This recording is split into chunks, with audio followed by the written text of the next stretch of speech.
श्री द्वारिका श्रीलाल सातनी यादव माध्यमिक विद्यालयको जुन कक्षा कति हो यो कक्षा 9 को अनुगमन गर्ने क्रममा हामी यहाँ उपस्थित भएको छु। केही गुनासो उहाँहरू गर्नुभएका थिए, त्यही बारेमा अनुगमन गर्ने क्रममा हामी प्रत्यक्ष रूपमा स्टुडेन्ट महानुभावहरूसँग केही कुरामा सोधपुछ गर्न चाहन्छु। तपाईको नाम? अमित कुमार यादव। यो स्कुलको बारेमा मैले जस्तो सुने यहाँको शौचालय राम्रो अवस्थामा छैन, के यो सत्य हो? धेरै राम्रो छैन, राम्रो छैन। तपाईको नाम जान्न चाहन्छु म। सोनु कुमार गिरी। सोनु कुमार गिरी। तपाईँ कति कक्षामा अध्ययन गरिराख्नु भएको छ? कक्षा 9 मा। हाल तपाईँको यो बत्नाहा स्कुलमा कतिको राम्रो पढाइ हुँदैछ, यसको बारेमा केही जान्न चाहन्छु। पढाइ हुन्छ तर यहाँको प्रयोगशाला छैन। यहाँ प्रयोगशाला छैन व्यवस्थित रूपमा। शौचालयहरू सबै राम्रो छ? छैन। शौचालयहरू राम्रो हुनुपर्नेमा तपाईँहरू कहाँसम्म पुग्नुभएको छ? प्रधानाध्यापकसम्म। प्रधानाध्यापकजीले के आश्वासन दिनुभयो तपाईँहरूलाई? भन्यो हुन्छ हुँदैन, अहिलेसम्म भएको छैन। जस्तो म यहाँको तपाईँहरूको बाहिरको ग्राउन्डको बारेमा मैले हेरेँ, यो ग्राउन्ड निकै नराम्रो अवस्थामा छ, चारैतिर हिलो पानी भएको छ। यसमा तपाईँहरू के भन्न चाहनुहुन्छ? पानी लागिहाल्छ खेल्नको लागि अप्ठ्यारो हुन्छ, हामीहरूको आउनमा पनि धेरै डिस्टर्ब हुन्छ, यतिको जुत्ता भिजिहाल्छ हामीहरूको। आवाज गर्नमा जे होस् अलिकति दुःख हुन्छ, धेरै दुःख हुन्छ। यसको बारेमा तपाईँहरू कहिले काहीँ पछि गिरिहाल्छु त्यसो फिल्डमा। अनि तपाईँहरू सम्बन्धित निकायमा भन्न भएको छ कि छैन अहिलेसम्म? भनेको थियो।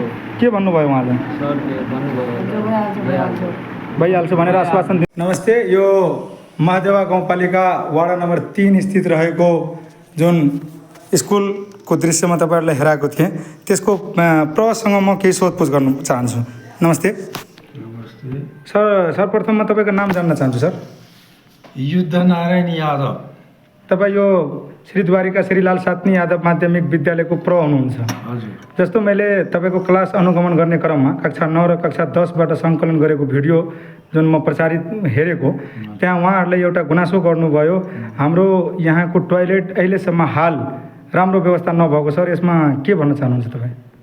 टोयलेट चाहिँ मैले अब अध्यक्षजीलाई र यस गाउँपालिकाको प्रशासकीय अधिकृतज्यूलाई पनि देखाइदिएछु। वास्तवमा यहाँ बच्चाको सङ्ख्या थुप्रै छ, टोयलेट छ। हामीलाई यो पौराणिक ढाङको पहिलेको अवस्थाको टोयलेट छ।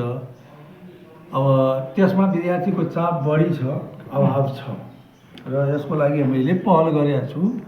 गाउँपालिकामा प्रत्येकचोटि भनिरहेको छु, अहिले पनि प्रत्येक बैठकमा पनि मैले यो कुरा राखेको हुन्छु।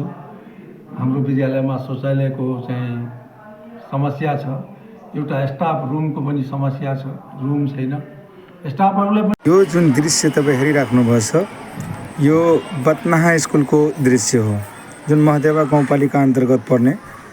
सबभन्दा पहिला म भन्न के चाहन्छु, यो जुन दृश्य तपाईँ हेरिराख्नु भएको छ, यो पानी जमेको अवस्था, यो हिलो जमेको अवस्था, तराईको अधिकांश क्षेत्रहरूमा, तराईको अधिकांश स्कुलहरूमा मैले अनुगमन गर्ने क्रममा सबभन्दा बढी समस्या मैले हेर्दाखेरि त्यहाँ शौचालय र खानेपानी र फिल्डको अवस्था राम्रो नभएको, यो अवस्था जुन अहिले पुरै हिलो र पानीको अवस्था छ।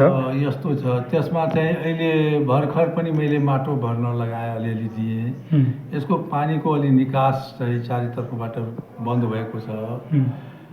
यो वर्षाको याममा, अरू बेला त ठिकै हुन्छ, वर्षाको याममा चाहिँ अब अलिअलि पानी हुन्छ।